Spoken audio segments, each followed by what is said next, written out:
White is not slimming at all. Poor choice. I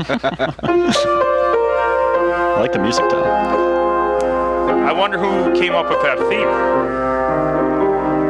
Looks like Jay. Black was a good choice. That's all I wear. I should have color coordinated with you ahead of time. It's slimming and it makes you look like you're tortured. Will you be my muse? I was hoping you'd ask. I was hoping you'd ask by the end of the 30 minutes, but I must have been on fire. So we're there. I think we're there from an intimacy standpoint. Good. I'll do nightly muse checks with you. You know. Welcome to Big Words I Know by Heart, a program of rants, raves, faves, pet peeves, personal vendettas, celebrity interviews, and anything else we can fill the half hour with. My guest today is the co-artistic director. Is that correct? Yeah, we could say that, co-artistic director. And resident playwright at Theater Jugend. Yeah, Jugend. Occasional actor and poet who's been published 45 times since I started this sentence. Yeah, I've been on fire. It's been a good year. It's been a good year. It's been a good 2 minutes. He took home the gold for Art Voice's 2015 Best of Buffalo polls for Best Writer. Actually, I did not win those. We'll just say that you did. Who won? My friend Ben. Fuck him. I'm basically the Susan Lucci of those things. I've lost the past 5 years. It's good to be the Susan Lucci. And I'm a sore loser, so it's not a pretty sight. Ben who? I'm gonna butcher his last name, but Ben. He's a member of. He does the Peering Poetry Slams. He's a slam poet. Interesting. Oh, so you were nominated for Best of Buffalo Yeah. for Best Writer and Best Poet. And won Just Buffalo's 7th annual Members Writing Contest. There you go. That is something I did win, so chalk that one up. Joining me in the co-host hot seat is one of the money-grubbing fat cats in the finance market. Hello, Pete. hello. You're looking lovely, Pete. Thank you. Justin, thank you for being here. My absolute pleasure. Do you have an opening salutation of any kind? Oh. You know what? No, I haven't. No Get my fat salutation. fucking head out of the way. I'm sorry. I love big fat fucking heads, so that's my opening salutation. So keep it in. Do you say that a lot, Tom? Keep the head in. Keep the head I in. had to get my big fat head out of the way. That's gonna be on my. Not often enough. That's gonna be on my epitaph. Keep the head in. It's a lot of work. We're gonna start with some softball questions. I'm assuming you've spent some time in the poetry community around here? Yeah, absolutely. Probably since I was 15, 16. Oh shit! And we had some pillow talk before the show. You and I texted back and forth. Oh yeah. While I was in a lacy negligee or teddy. Oh, that's leopard. Was it leopard at all? I should have sent you dick pics. Silk sheets? I was waiting for that. Now, knowing the poetry community as you do, are you a fan of the poets who give 15-minute introductions to 15-word poems? Absolutely not. I'm very anti-introduction. It's kind of like going into an art gallery or a museum and people don't even look at the artwork. They just kind of read the little placard next to it. And it could be, a picture of, a cigarette, a rag doll, and like a leopard. And then they're like, oh, I wonder what that means. And the placard says like, oh, the Crimean War. And you're like, oh, that's about the Crimean War. It's like, no, just ignore the placards. I hate listening to the audio things that they force you to do. Do you get that a lot still in the poetry community, though? Oh, yeah.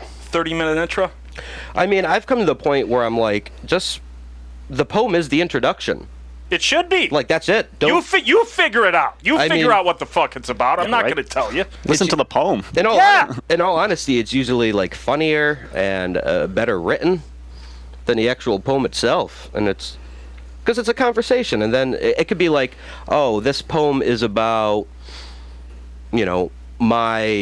my divorce or something, and then they'll give a 15-minute spiel about the divorce, and you're like, okay, that's really cool elements. That's some you're engaging, and then the 5 words are like alligator marbles in the gutter, the lawnmower is broke, and I can't get out of bed, and that's like and then you want to kill yourself, the poem. And I'm like, and then you have to supposed to clap after that. You have to clap. No, I mean that's usually when you snap. That's usually, I can't snap with both hands. Can you? Can't do it. Oh, come on, Tom. I have. I don't snap though. I deficiency. usually storm out with a cigarette in my mouth. I like it. Classy. I like your style, my friend. I don't fuck around. So we're Can gonna, we swear? Of course you can. Okay. I encourage you to. Okay, good. I will follow up with a softball question. This is more of a hypothetical. I'm not. I naming love any- hypothetical situations. I'm not naming any specific organizations here. Mm-hmm. What's your opinion on literary societies that spend all of their membership fees shipping out-of-town talent in for plum speaking engagements while milking their subscribers for pointless workshops? That could be anybody. First off, lovely softball question. I don't know Thank if you. that's Yeah, I necessarily... like to ease you into it, you know? I'd say that's more of like a beer league bleacher question. I am totally, I'm against that. I mean, my thing is that organizations, that we shall not name, should be doing all they can to export Buffalo talent. So, poets and writers or musicians in Buffalo, They need some help. yeah, they're the ones that should be getting the attention. It's nice, seeing, a Pulitzer Prize winner, I suppose. But, I don't like that all the funding goes to importing talent. Buffalo needs to export its talent. Because, And that's just, that's literary societies in general. We're not singling anybody out. Yeah, we're not. Yeah, I mean, haven't been drinking enough yet to single people out. But it's kind of like the equivalent of, I'm a big local music buff. I love a lot of my friends are in really good bands. Aircraft, the Tins, give them shout outs. Look at this dropping plugs. Plug away. Some of the best bands in Buffalo, and then over the course of my young life in the Queen City, I've been a big supporter of music, and opening up my closet, it's like a mausoleum of band tees that have never made it out of town, and and that really depresses me. So It's sad. when I see organizations using a bulk of their money to import other talent, it's like there's talent here that needs all the support they can get. So I am never going to pay Agreed. $300 a year to see some Afghani woman talk about her period. Sorry. Pete, what's your take on the pulse of the cultural community in Buffalo? In Buffalo? Shut your fat whore mouth, Justin. Again, we both toil away in dead mediums. Yep. How do you find that rewarding? I mean, I don't necessarily think poetry is a dead medium. It's has Frankenstein in itself and evolving into other mediums, so to speak. I mean, a good tweet is essentially a haiku or a poem. So poetry is still out there in the atmosphere, whether or not it could be a drunken pickup line at a bar. Those are always going to be that's always going to be pure poetry in my estimation. Or drunk cigarette chat outside a bar. That's poetry. You seem to shine on Twitter. You've found your water wings or whatever you want to call Tweet it. a lot? He's got about 1,700 tweets. Yeah, Damn. That's a lot. I mean, it's basically just marketing yourself, essentially. I mean, Twitter's, huge, but it's basically, I use it as kind of, it's my minor leagues. It's like, if I get a really... practice. Yeah, if I Plug get your handle. Yeah, it's just at Justin _ my last name, Karcher, For the kids watching at home. It's basically just unloading one-liners into Twitter, and then, if it's favorited or if it's retweeted, you're like, okay, that might make it into a poem. You can build it into a... I feel like people will like a lot. You could shit in your hand and throw it on Twitter, and people will still like it. But, I don't know what that either means, way. Pete. That's very rude and inappropriate. Twitter is the epitome of everything. You could do whatever you want on Twitter. You can put anything you want on Twitter. Shitting in your hand is a lot more of an intimate experience than shitting in a toilet.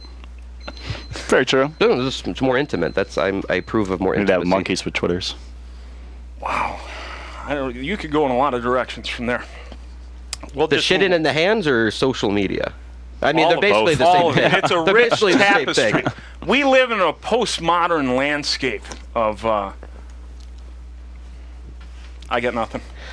I mean, you started off heavy when you mentioned the postmodern. It was lofty and it fell flat. I'm not... poetry was like channeling... It was like being possessed for me for 2 or 3 years, and then now it's gone. So It's very tough to We be almost in the basically trenches. we got to do a reverse exorcism on you and bring that poetry back. 2 flasks of whiskey, and I'd have maybe another poetry book, and I'd be dead in a week. What a way to go out, though. Yeah. Now, Justin. Yeah. Can I call you Justin? Yeah, absolutely. Were you aware that moon rhymes with June and also spoon? And loon and croon And Zune. and Zune, the Microsoft Zune. the Microsoft iPod. This episode brought to you by Zune. By Zune. Get one today. Take a time machine to 2000 and buy one. Get one at your local Amvets. So Theater Jugend, Yeah. what's up with that? Theater Jugend was my theater company that I started with Drew McCabe. Shout out to Drew McCabe, fine local director and writer. And we took a break this past season. Is it your baby? Do you want to see it rise up from the ashes? I mean, like This is a. like any good father, I just pour out my dreams onto this baby and then take great pleasure in watching it fail. I'm a little heartbroken. But that might be more of my opinion on paternal relationships. Tom, comments on that? Moving on. But Jugend's coming back this season, or next season. In a new location. Yes, it's still to be decided. But we're definitely going to do 2 shows. Bigger, better, and in your face. Yeah, correct? bigger, better, angrier. With Kung Fu grip, perhaps? It'll be a grip of some kind. I don't know if it's going to be Kung Fu, but... This may be a hacky question. I was a little upset with this one. Do you have a different process for playwriting versus poetry? I should, but I don't. I mean, basically, how I begin writing a play is it all starts with a monologue that I usually write either drunk or buzzed on cigarettes, and I just write this monologue out. And then if I don't think it's a poem, and I'm like, oh, maybe it's a play, and then I expand it from there, from the monologue. I mean, I consider myself first and foremost a poet before a playwright. I mean, how I got into playwriting is I was writing poetry, and then I started including more dialogue in my poems, and then eventually a poem would just be all dialogue. And I was like, well, this is a play. And so I just kind of fell into playwriting. That wasn't my intention. The critics have been going cuckoo for the Rust Belt Grotesque. Oh, yeah, we got a very good review in the news. That was very nice. There you go. Who's doing the write-ups for the news now? Oh, man. Is that Dabkowski? Dabkowski doesn't do it that much anymore. I know we had a freelancer review Rust Belt Grotesques. So I think it's they're using more freelancers now, and I know like Ben Siegel's still writing them, but we got a freelancer. I got a question about your plays too. Yeah. Is there ever a time that you try and write yourself into a play? Like Quentin Tarantino writes himself into his movies, similar to that? Like for me to act in them, or just both? I mean, I'm in all of them. Like there's all the characters are basically based off of me. It's basically just an exercise in mild schizophrenia. Would you call yourself the Stan Lee at Theater Jugend? I wish I had the money of Stan Lee. I mean, I would consider myself more of the Image comics if I have to do a comic reference. Wow, I like it. You are a comics fan too. I caught that from your tweets. Yeah. Are you a DC or a Marvel guy? Oh. You're an Image guy. I mean, I love Image just from like the Spawn days and. Oh, very nice. You don't know what Spawn is. Don't I know Spawn pretend is. that you're hanging on to that. No, what Spawn is. Witchblade. Holy shit. I think there was another one called Battle Chasers that was very nice. But I guess I'm more of a Marvel guy. I've always been a big X-Men nerd. So we're sworn enemies now. Favorite Are X-Men? you a favorite Gambit? Ooh, very nice. With the playing cards. Yeah. Huh. I mean, he always had a cigarette in his mouth, and he's Cajun, so he's always drinking. It was great. There is that. I love Gambit. But DC's all right. I mean, their movies aren't really anything to shout home about. Their animated movies are very good, though. They don't have the universe in the movie world yet that Marvel does. I mean, I'm sick of comic book movies in general now. It's true. They're postmodern themselves. They are now ironic, whatever that may mean. Yeah. I mean, the thing is, I mean, going on a side note, I mean, the thing that, like, comic book movies have to do is not be comic book movies, so they have to, like, utilize, like, genre tropes, like how the buddy cop comic movie? Yeah, perhaps? they have to have that. Like, the last Captain America was essentially, like, a political intrigue thriller. True. You know, and Guardians of the Galaxy wasn't really a comic book movie, it was more like a pirate sci-fi adventure. So, they need to go with genres, not just be totally... I mean, I could go on and on about this, but... Well, do you write poetry to get laid, or is there a second reason I've been missing for the last 2,000 years? Does poetry help one get laid? Yeah. Is that the sole reason? Probably not. You have an immense pain in your soul that you're... Yeah, I mean, I could get totally melancholy. You know, there's... that gigantic abyss in my... I can't even say that seriously. Would you call it a God-shaped hole? Oh, man.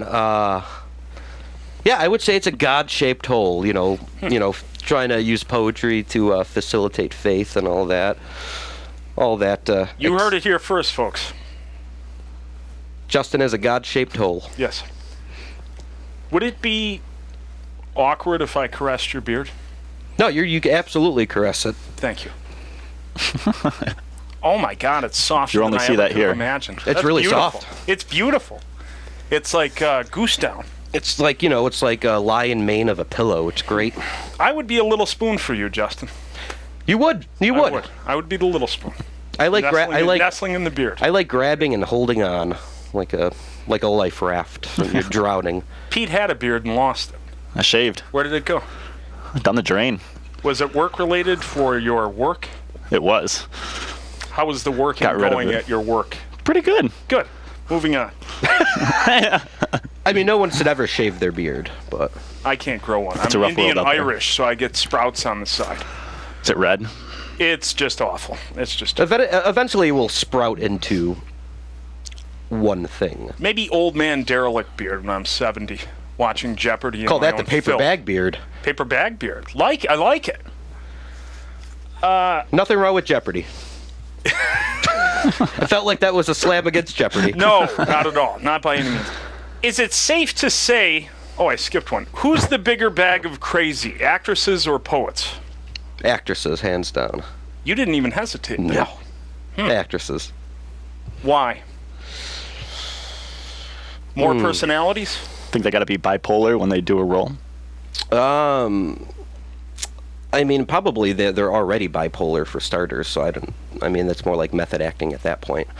I mean, it's just who develops a diva complex quicker, actresses or poets? They have more people feeding their ego on the stage, perhaps.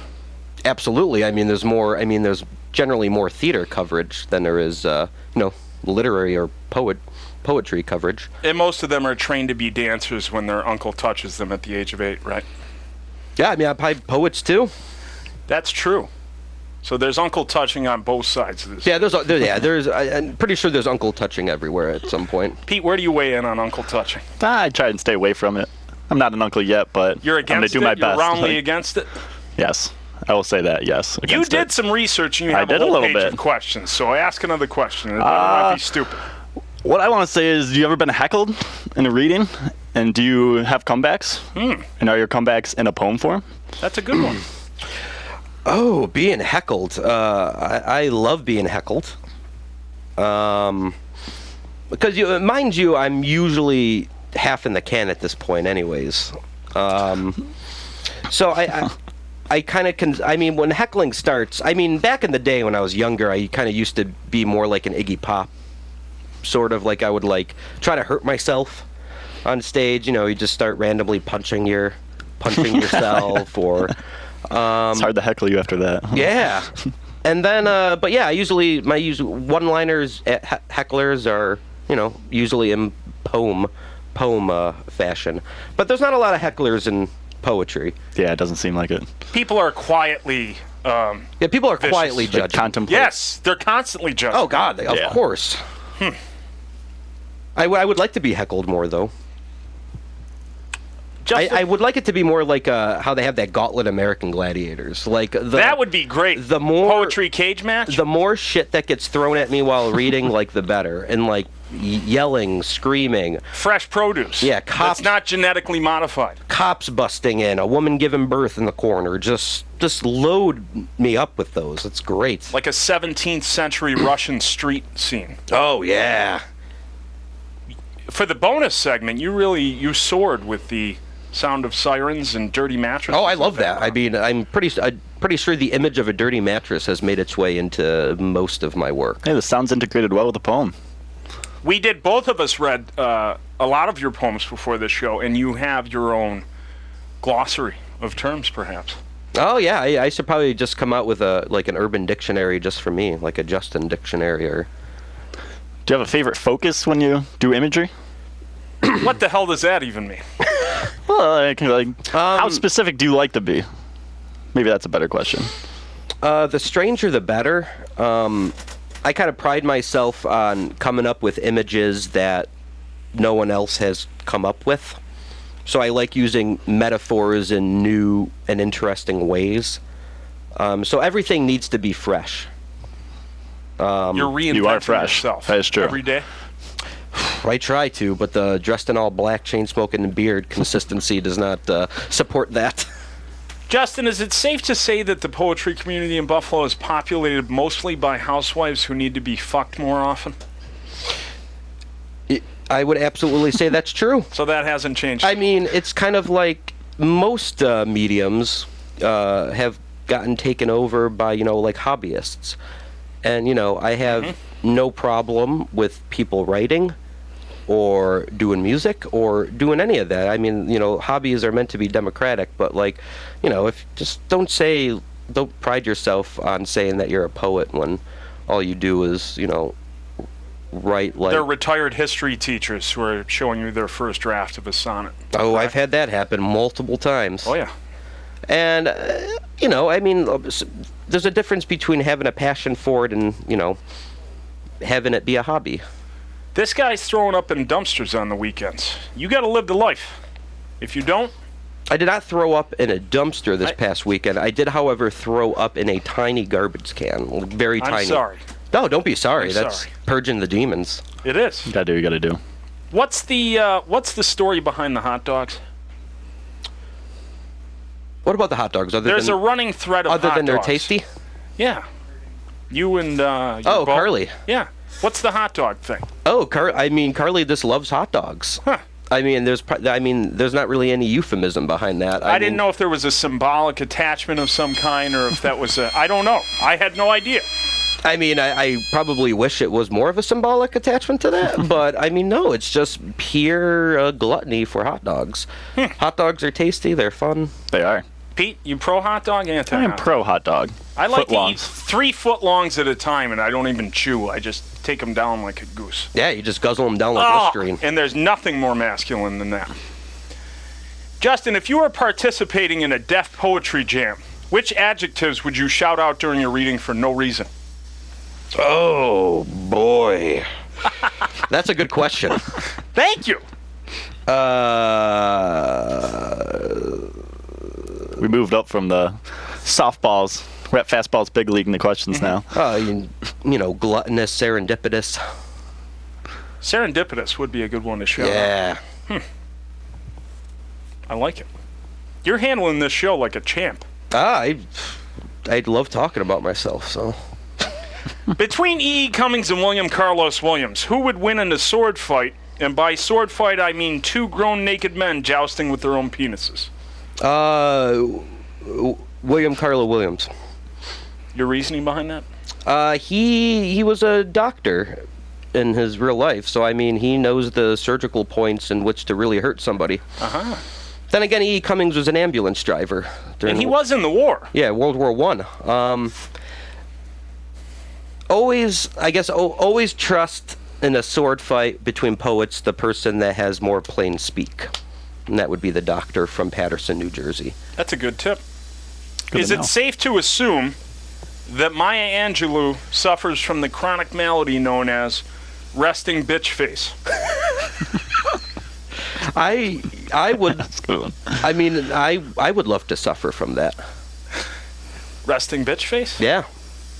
It's better than resting douche face. You're too young. Agreed. You're too young. I mean, if I go the poet route with the You'll be dead in 5 years. I mean, what did Christ died when he was 33, so that's. You got a couple more to If go. I'm not being crucified by then, it's game over for me. Justin Karcher's own words, he's better than Christ. And back to Pete. Only slightly. Well, I mean, at least the miracles I do are real. Wow. Oh, my God. That offends no one. Throwing them out there. And I'm Catholic, so I love Christ. And we talked about this before the show, is John Elston really that neurotic, or is it a prepackaged persona that appeals to a broader demographic? Prepackaged persona. We all need prepackaged personas in our field. Do you suppose Allen Ginsberg was trying to become famous by hot beef injection, or was Jack Kerouac really all that in a bag of methamphetamines? Jack Kerouac is one of the greatest writers of the 20th century. Greatest American writers. No argument here. I mean, Ginsberg, he peaked too young. All of his poetry following Howl and the second one, Kaddish, the ode to his mother. I mean, his late career was just being a celebrity, so I can't faze him for that. I mean, the best beat poet out of them all is Gregory Corso. I haven't read any Corso. Yeah. I've heard of him. Love Corso. Good poem called Gasoline, a collection called The Happy Birthday of Death. Really good poem called Marriage that is quoted heavily by Ethan Hawke's character in Reality Bites. So check out Gregory Corso. Gregory Corso. And you have... He taught at UB too during the 60s. Uh-huh. Apparently he taught AM classes, like he would only teach at like 2, 3 a.m. Oh, Christ. And they just went with that. Yeah, I guess that was when UB was really cool. Would you like to teach a course at some point? Absolutely. Absolutely. I want to teach at the collegiate level. Would you scream at the children and frighten them? Yeah. Good. Whatever gets the point across. I mean, it shows that the professor cares as opposed to, phoning it in with tenure. Yeah, get into it. Yeah, phoning them in with tenure and, generally being indifferent. Pete, we're at the 2-minute mark. You got one more question. Shoot. Plug-in? Do you ever throw in a rhyme to just mess with people? And how do you think about people that only rhyme in their poems? I mean, there are kind of two sides of the poetry coin. I mean, you can't beat a good creative rhyme. True. But then again, it's nice to see. I mean, there's so many words in the English language that could be rhymed. So I mean, it's the same way I feel about metaphors. Just think outside the box, get creative. I'm a huge hip hop fan and I love slam poetry. So rhyming is great when it's done well. Favorite hip hop group? That's artist? More than one question, goddammit. Too late. It's already out. Okay, it's out. Ooh, favorite hip hop. I'm a huge Kendrick Lamar fan currently. Very nice. There's also like Chance the Rapper. Chance is good too. Who's the guy who works Danny bitch Brown into his lyrics? Yeah. Danny Brown Very is nice. great. I love all three. I mean, I'm pumped because I'm going to Bonnaroo coming up, so I'm very pumped to see Kendrick. Cool. You kids with your hip-hop music these days. You recognize any of them? No, fuck no. Welcome to Plug All at 2 minutes of as many plugs as my guest and I can fit in with the time allowed. Make sure to subscribe to the Big Words I Know.